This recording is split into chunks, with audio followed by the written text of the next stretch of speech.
Birleşen Ştatlaryň Halkara Din Azatlygy boýunça komissiyasy Türkmenistandaky din azatlygynyň ýagdaýyna pes baha berip, ABŞ-nyň döwlet departamentine ony ýene-de aýratyn alady bildirilýän ýurtlaryň hataryna goşmagy maslahat berdi.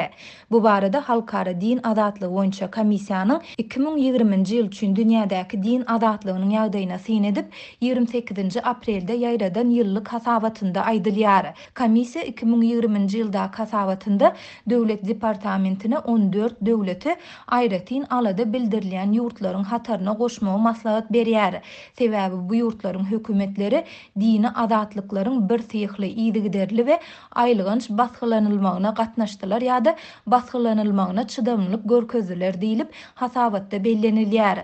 Bu ýurtlaryň arasynda Birma, Hytaý, Eritreýa, Eýran, Demirady Koreýa, Pakistan, Saud Arabystany, Täjikistan we Türkmenistan şeýle-de Hindistan, Nigeriýa, Russiýa, Siriýa we Vietnam bar. 2019-njy ýylda Türkmenistanda din azatlygynyň ýagdaýy dünýädäki iň erwetleriň arasynda saklanyp galdy we buğruda gowlaşma alamatlary göze iýilmedi.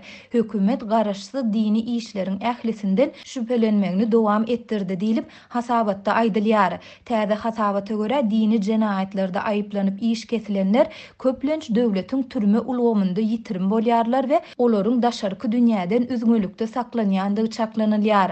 Ruhany Fethullah Gülen'in ýygyna eýerendigi aýdylýan Akmurat Söýünowyň we Edit Hudaýberdiýewiň 2019-njy ýylda Oğudun Depe türmesinde ölendigi habar berildi. Türkmenistanda maglumat el ýeterliginiň ýapyk bolmagy hökümetiň şuňa meňdeş şertlerde näçe dini tutsagy saklaýandygyny ýa-da 2019-njy ýylda tutsawlykda ölenleriň sanyny ketgitlemäge mümkinçilik bermeýär diýip komissiýa belleýär. Hasabata görä hökümet dini ynanjyna görä harby gullukdan boyun gaçyrýanlary türme basmak tejribesini dowam etdirdi.